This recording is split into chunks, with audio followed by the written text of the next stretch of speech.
요한복음 10장 22절로 33절까지의 말씀, 우리 다 같이 한 목소리로 합독하겠습니다. 예루살렘에 수전절이 이르니 때는 겨울이라. 예수께서 성전 안 솔로몬 행각에 거니시니 유대인들이 애워싸고 이르되 당신이 언제까지나 우리 마음을 의혹하게 하려 하나이까? 그리스도이면 밝히 말씀하소서 하니, 예수께서 대답하시되 내가 너희에게 말하였으되 믿지 아니하는도다. 내가 내 아버지의 이름으로 행하는 일들이 나를 증거하는 것이거늘 너희가 내 양이 아니므로 믿지 아니하는도다. 내 양은 내 음성을 들으며 나는 그들을 알며 그들은 나를 따르느니라. 내가 그들에게 영생을 주노니 영원히 멸망하지 아니할 것이요 또 그들을 내 손에서 빼앗을 자가 없느니라. 그들을 주신 내 아버지는 만물보다 크심에 아무도 아버지 손에서 빼앗을 수 없느니라. 나와 아버지는 하나이니라 하신대 유대인들이 다시 돌을 들어 치려 하거늘 예수께서 대답하시되 내가 아버지로 말미암아 여러 가지 선한 일로 너희에게 보이거늘 그 중에 어떤 일로 나를 돌로 치려 하느냐? 유대인들이 대답하되 선한 일로 말미암아 우리가 너를 돌로 치려는 것이 아니라 신성모독으로 인함이니 내가 사람이 되어 자칭 하나님이라 함이로다. 아멘. 초막절이 9월 10월에 걸쳐서 음력이니까 있는 날이고 수전절은 11월 12월에 있는 날입니다. 초막절에 있었던 이야기들이 끝이 나고 다시 3개월이 지나서 수전절 때에 예수님께서 다시 예루살렘으로 가셨을 때에 있었던 일들이 길지 않지만 시작이 되었습니다. 이때 예수님 주변엔 많은 일들이 있었죠. 예수님을 죽이려고 하는 헤롯 안디바는 나바티아 왕국과의 전쟁 때문에 정신이 없고, 그래서 예수님은 헤롯 안디바의 추격을 피해서 온 동네를 돌아다니면서 이민생활 비슷하게 할 수 있는 시간도 좀 있습니다. 그래서 이 시기에 예수님이 초막절에 이어서 3개월 뒤 수전절에도 예루살렘에 오신 것은 명절을 지키는 것도 있지만 갈릴리 가버나움 그곳에 계속 머무를 수가 없었기 때문에 예수님은 온 유대 또 두로, 시돈 등 이방 지역까지 마치 난민과 같이 떠도는 시간들을 주님은 사셨어요. 주님의 이때의 스케줄을 보면 이동하신 거리나 그 삶이 참 어려우셨을 거예요. 정말 주님 말씀하신 것처럼 머리 둘 곳조차 없는 그런 삶을 사셨습니다. 그렇게 막 다니시던 중에 12월 수전절이 되어서 예루살렘으로 왔어요. 우리 수전절을 좀 기억할 필요가 있죠. 수전절이 어떤 절기냐? 이스라엘의 3대 절기라 그러면 유월절, 초막절, 수전절 세 개를 꼽는데, 유월절과 초막절은 거의 모세 때부터 비롯되어지는 아주 전통이 오래된 절기 명절이고, 수전절 이것은 생긴 지가 얼마 안 됐어요. 예수님 시대 때로 보면 수전절이 어떻게 생겼냐면, 예수님이 태어나기 400년 전에 우리가 잘 알고 있는 영웅이 한 사람 태어나는데, 그 사람이 누구냐면 알렉산더 대왕이에요. 알렉산더 대왕이 마게도냐, 지금 그리스 지역에서 헬라 문화를 전 세계에 전파하겠다라고 하는 큰 사명감을 가지고 전쟁을 치루어서 우리가 역사에서 알렉산더 대왕이라고 말할 정도로 대제국을 건설하죠. 그리스에서 시작해서 애굽, 이스라엘 땅 물론 바벨론 제국, 심지어는 인도까지 가요. 큰 대제국을 400년경 알렉산더 대왕이 이루죠. 일대를 다 점령해요. 그러다가 이 알렉산더 대왕이 AD 400년경, 376년경에 갑자기 죽죠. 33세의 나이로 갑자기 죽어요. 알렉산더 대왕이 갑자기 죽으니까 이 큰 제국을 다스릴 사람이 없는 거예요. 그래서 자연스럽게 이 헬라 제국, 거품이란 뜻이죠. 헬라가 이 헬라 제국이 거품처럼 사라지고 그 큰 대제국, 뭐 유럽에서 시작해서 인도까지 가는 나라였으니까 이 큰 나라가 네 개로 쪼개집니다. 네 개로 쪼개지게 되는데 이 네 개로 쪼개진 나라 중에서 성경 이 이스라엘과 관련된 나라가 애굽 지역을 중심으로 새로 생긴 쪼개진 나라가 프톨레미 왕조라고 하는 그 나라가 하나 쓰고, 또 옛날 바벨론 땅, 이제 이스라엘 북쪽 땅이죠. 거기에 이제 셀루쿠스라고 하는 왕조가 서요. 그리고 마게도냐, 인더스, 이게 네 개, 이렇게 인도까지 네 개 나라가 쓰는 거죠. 맨 처음에는 이제 이 예루살렘이 있는 이 팔레스틴 땅은 애굽을 근거로 하고 있는 프톨레미 왕조가 예수님 태어나기 400년경부터 다스려요. 근데 애굽과 뭐 팔레스타인 지역은 구약 시대 때부터 관련이 깊죠.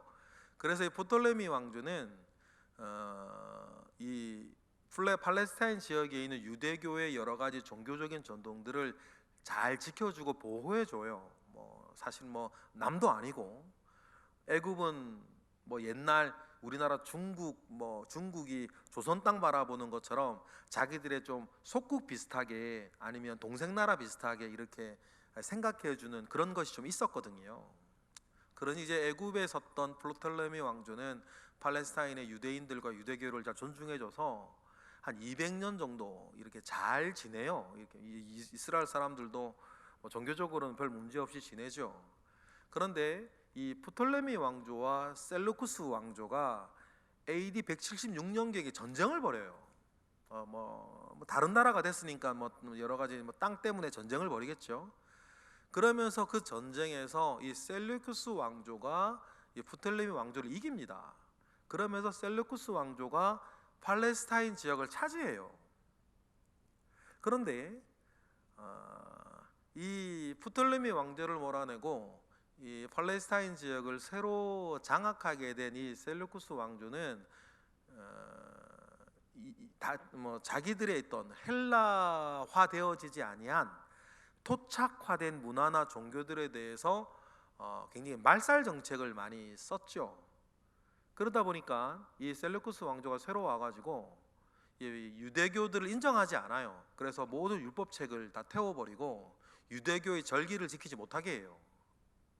그렇게 막 억눌린 채 이 종교심이 강한 유대인들이 억눌려 살다가 어떤 일이 벌어지냐면, 셀루쿠스 왕조를 그때 다스리고 있던 안티오코스 4세라고 하는 그 왕이 이 유대인들의 유대교를 완전히 말살을 시키기 위해서 예루살렘 성전에서 헬라식 제사를 드려요. 유명한 사건이 하나 벌어지는데, 헬라가 제사 지낼 때 많이 쓰던 부정한 짐승인 돼지를 가지고 와가지고, 유대인들이 그 돼지를 보지도 먹지도 않았지 않습니까? 부정한 음식이라.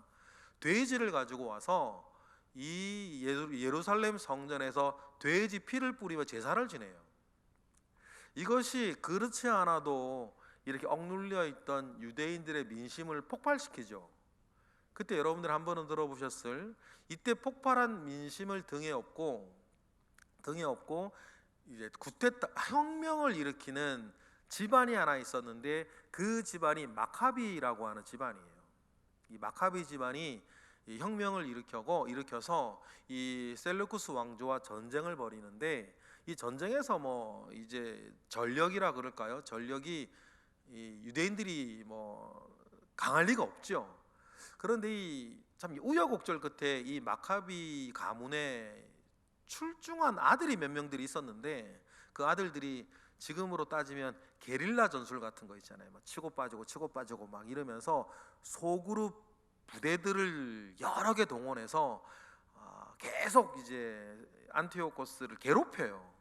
그러면서 이 셀루쿠스 왕조의 안티오코스 왕제가 아무리 이에 득실이 지금으로 따지면 아프가니스탄 전쟁에서 미국이 훨씬 전력이 세지만 그 게릴라 전술을 자꾸 쓰니까 어떡할 수가 없는 그런 지경에 빠진 것처럼, 이 셀루쿠스 왕조가 큰 실익도 없는데 너무 자기들을 괴롭히니까 이제 철수를 해버리죠. 그러면서 잠시 로마가 오기 전까지 한 100년 조금 안 되는 시간 이 유대인들이 나라를 회복하는 때가 잠깐 있어요. 그때 어떻게 됩니까? 그때 이제 나라가 잠시 독립을 이루면서 성전을 회복하죠. 그러면서 생긴 절기가 성전을 회복했다 그래서 수복했다 그래서 수전절이 되는 거예요. 그래서 자기들의 어떤 성전을 되찾고 하나님 여호와 신앙을 회복했다 그래서 그때부터 이스라엘이 수전절을 지키기 시작하죠.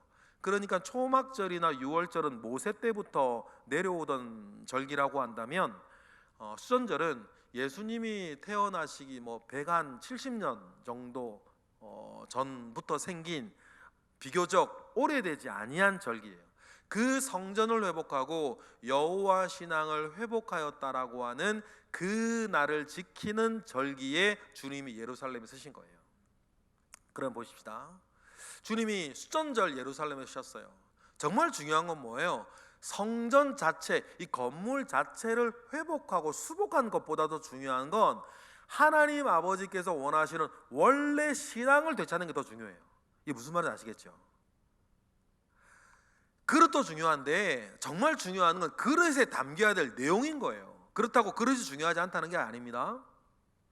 그러니 여러분, 수전절날 주님께서 나와 내 아버지는 하나이니라 이렇게 말씀하셨다고 해서 신선모독으로 돌에서 죽임을 당할 뻔하시는데, 지금 이것은 뭐냐면 이스라엘이 되찾아야 할 자기들의 신앙의 본륜 거예요. 그러나 그들은 성전만 되찾았지 지금 뭐는 되찾지 못하고 있는 거예요. 유대인들이 신앙은 되찾지 못하고 있는 거예요. 그곳에 오롯이 올바른 신앙의 본질을 들고 촛불 하나 켜두듯이 서 계신 이가 예수 그리스도신 거죠. 수전절에 관련된 에피소드는 여러분 그런 관점에서 이해를 하시기 시작하셔야 돼요. 성전을 회복하고, 그러면 성전을 회복했다는 것은 건물만 회복하는 것이 아니라 그 안에 믿음과 신앙의 핵심 본질도 회복해야 되는데, 그것은 하지 못하고 있는 이스라엘 사람들에게 예수님께서 신앙의 본질을 회복을 위해서 주님 말씀하시는 거죠. 이때 여러분 건물만 있지 이 예루살렘 성전 건물이 어떻게 운영이 되었었는지 여러분들이 가끔 제가 드린 설교 가운데 들으셨죠. 안디바 집안에서 예수님 시대 때 가야바가 대제사장이 되어서 성전에서 일어나는 그 모든 죄와들로 말미암아 헤롯 안디바에게 잘 보여서 로마 황제로부터 대제사장이 되기 위해서 2년짜리 임기제 대제사장이 되기 위해서 혈안이 되어 있던 때였어요.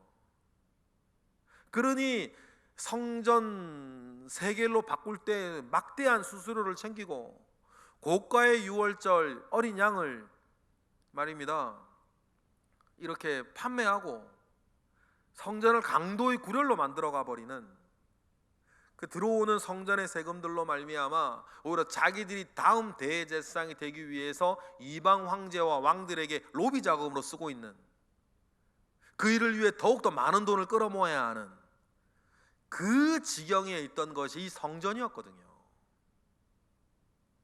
그러니 신앙이 온전히 회복되어야 되지 않겠습니까? 그 가운데 지금 예수님이 쓰신 거예요. 그 신앙의 믿음의 주인인 예수님께서 솔로몬 행각에 섰습니다. 솔로몬 행각에 섰어요. 솔로몬 행각은 성전 동쪽에 있었어요. 12개의 기둥이 있었다 그러고 위에는 편백나무 지붕이 있었다 그래요. 문헌에 의하면. 그래서 솔로몬 행각은 초막절과 같이 이 수전절로 8일 동안 진행이 되었는데, 그때 어떤 성전에서의 의식이 이루어지면 사람들이 을에 모여서 토론하고 종교적인 토론을 하고 여러 가지 이야기를 공개적으로 하던 청문회 같은 것이 늘 열리던 곳이 이 솔로몬 행각이었어요. 예수님이 그 솔로몬 행각에 나타나시자 불과 3개월 전에 초막절에서 큰 기적도 이루고 많은 사람들과 더불어 논쟁을 하였던 예수님이 나타나니 당연히 어떻게 됐겠어요? 23절에 솔로몬 행각에 예수님이 나타나시니까 유대인들이 24절에 예수님을 둘러싸죠. 그리고는 24절에 보니 이렇게 나와 있어요. 확실히 좀 말해달라. 당신이 그리스도가 맞냐? 왜 자꾸 애매하게 말하냐? 그리스도면 그리스도가 말하고 아니면 아니라고 말하지. 자꾸만 양의 문이니 뭐 나는 세상의 빛이니 나는 뭐 선한 목자니 이게 돌려대며 말하지 말고 당신이 그리스도면 그리스도라고 아니면 아니라고 확실하게 좀 말을 해달라. 사람들이 예수님이 솔로몬 행각에 나타나자 그렇게 뭐 질문을 하는 장면으로부터 이야기가 시작이 되어져요. 이미 예수님은 유명인사가 되어 있는 거죠. 예수님 어떤 사람인지 유명인사가 되어져 있어요. 이 사람들도 다 알 겁니다. 갈릴리에서 있었던 일, 또 뭐 베세다 광야에서 있었던 일, 뭐 여러 가지 일들이 있겠죠. 다 알고 있을 거예요. 그러면 예수님께서는 그 이야기를 듣고 이렇게 말씀하시죠. 25절이에요. 읽어보겠습니다. 시작. 예수께서 대답하시되 내가 너희에게 말하였으되 믿지 아니하는도다.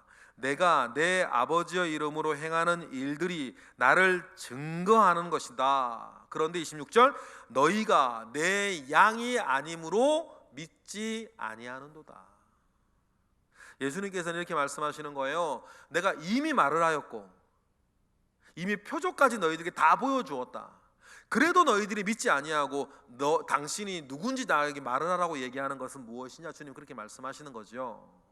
왜 그렇게 이런 일이 벌어졌을까? 주님은 영적인 이야기를 하고 있는데 이들은 뭘로 받아들이는 거예요? 자꾸만 육적으로 받아들이기 때문이에요. 우리가 많이 들었던 말, 예수님은 영적인 그리스도로 오셨는데 이들은 자꾸 뭘로 받아들이는 거예요? 정치적인 그리스도로 받아들이는 거예요. 그러니까 뭐가 자꾸만 어긋나죠. 같은 이야기를 하고 있는데 자꾸 다르게 받아들이는 거예요. 그러니 주님도 답답하고 이스라엘도 답답하고. 그래서 여러분, 우리가 선입견과 편견을 가지고 있는 것은 참 어려워요. 지금도 마찬가지예요. 어떤 일이든지 어떤 편견에 사로잡혀 있거나 선입견을 먼저 가지고 있으면 참 어려워요. 참 대화가 어렵다는 거죠. 그래서 주님이 그들이 가지고 있는 편견과 선입견이 결국 뭐냐면 너희들이 하나님께 속한 자가 아니라는 거예요. 너희들은 땅으로부터 나왔고, 주님 말씀하셨죠. 초막절 에피소드에서 나는 하늘로부터 왔으니 얘기가 되겠냐 안 되겠냐? 안 된다는 거예요. 너희는 땅으로부터 왔다는 것이 뭐냐면 너희는 하나님께 속한 자가 아니라는 거예요. 너희들이 혈통으로는 아브라함 자손이라 하더라도 하나님께 속한 자가 아니라는 거죠. 그래, 나는 하나님을 알고 하나님을 보고 하늘로부터 왔고, 너희는 모르는 것을 말하나 나는 아는 것을 말하고, 그런데도 너희들이 내 말을 믿지 아니하는 것은 너희가 어떤 자다? 하나님께 속한 자가 아니기 때문이다. 주님은 늘 이 논조에서 말해요. 그래서 초막절에 주님이 하셨던 이야기나 수전절에 주님이 오늘 여러분 읽으셨던 수전절에 하시는 이야기나 내용은 똑같아요. 더 똑같은 이야기가 계속 반복되어지는 거죠. 그런데 그들이 내 양이 아니므로 나를 믿지도 않고 나를 따르지도 아니한다. 여러분, 이것이 얼마나 무서운 말인지 나중엔 이들도 알게 되겠죠. 너희들은 나를 믿지 않으니 내 말도 듣지 않고 나를 따르지 아니한다라고 하는 이 말은 복음 밖에 있다는 얘기잖아요. 주님이 전하시는 이 복음이 그들에겐 들리질 않아요. 그러나 이 음성이 들리는 사람들이 있습니다. 우리가, 저나 여러분들 아무것도 아는 자들이지만 똑같아요. 영적 원리는 이 복음이 들리는 사람들이 있어요. 저와 여러분들처럼 당시도 마찬가지였겠죠. 이 복음이 들리는 사람들이 있어요. 그 사람들이 구원받는 것입니다. 그래서 주님이 들리는 그 내 양들에 대해서 27절 28절처럼 얘기하죠. 읽어보겠습니다. 시작. 내 양은 내 음성을 들으며 나는 그들을 알며 그들은 나를 따르니라. 우리도 죄 많고 여전히 우리도 부족한 거 많지만 우리는 주님을 따르잖아요. 그렇다고 우리가 늘 윤리적으로 영적으로 늘 잘하고 있는 건 아니에요. 저나 여러분들은 마찬가지. 그런데 분명히 변하지 않는 것은 뭐예요? 우리는 주님을 믿고 주님의 말씀이 들리고 주님을 따르는 거예요. 그것은 저나 여러분들의 변함이 없죠? 저 사람이 나한테 잘못을 하건 안 하건, 저 사람이 좀 어리석게 행동을 하건 안 하건, 내가 이건 잘못했건 안 하건, 여러분 그건 100데나리온 일이고 그 데나리온으로 잘 고쳐야겠죠. 복음의 문을 열고 우리가 온전하게 되려면. 그러나 여러분, 근원적으로 가면 그런 모든 것들은 100데나리온 일이에요. 그런데 우리가 1만 달란트짜리들을 얻은 거 아닙니까? 주님의 말씀이 들리고 주님이 믿어지고 주님을 따르고 있다는 사실들은 저나 여러분들이나 변함이 없는 거예요. 그 사람들에게 주님이 주신 약속이 뭡니까? 28절 다 같이 시작. 내가 그들에게 영생을 주노니 영원히 멸망하지 아니할 것이요 또 그들을 내 손에서 빼앗을 자가 없느니라. 할렐루야. 이런 얘기를 자꾸 하시니까 사람들은 그 육적인 지극히 육적인 당대 이스라엘 사람들은 영원히 죽지 않는다고 자꾸 얘기하니까 자꾸 예수를 뭐라고 불러? 귀신 들렸다 저 사람. 근데 귀신 들렸다라고 말을 하니 귀신이 행하지 못하는 맹인을 고치고 막 안진뱅이를 일으키고 뭐 문둥병자를 낫게 하고 이런 기적은 도대체 뭐냐라고 하고 그들 가운데 자중질환에 빠지는 거예요. 그러다 우리 예수님 이 모든 이야기를 이 영적인 이야기를 영적으로 받아들이면 문제가 해결되는 건데 그 이야기가 다시 말씀드리지만 들리는 사람이 있고 안 들리는 사람이 있는 거예요. 참 희한하죠? 영적인 원리는 그래서 그런가 봐요. 2000년이 지난 지금도 마찬가지. 이게 들리는 사람이 있고 안 들리는 사람은 참 어떡하겠어? 할 수 없는 거지. 그러니 오죽 답답하면 장로교처럼 예정론을 말하겠어요. 그래서 구원받을 자가 와 구원받지 못할 자는 처음부터 정해져 있다. 그래서 저는 그 예정론을 믿지는 않는데 그들의 심정은 이해해요. 똑같은 이야기인데 완전히 다르게 받아들이니 어떡하겠어요 이거를. 하나님께서 태초부터 정하셨다. 구원받을 자와 구원 못 받을 자들을. 그렇게 뭐 말할 수밖에 없겠지. 어떡하겠어요. 다른 이야기가 아니라 똑같은 이야기를 똑같이 듣는데 똑같이 받아들이는 것을 어떡하겠어요. 그렇게 받아들일 수밖에 없는 거 아니겠어요. 그러면 주님은 아무도 빼앗을 수 없다.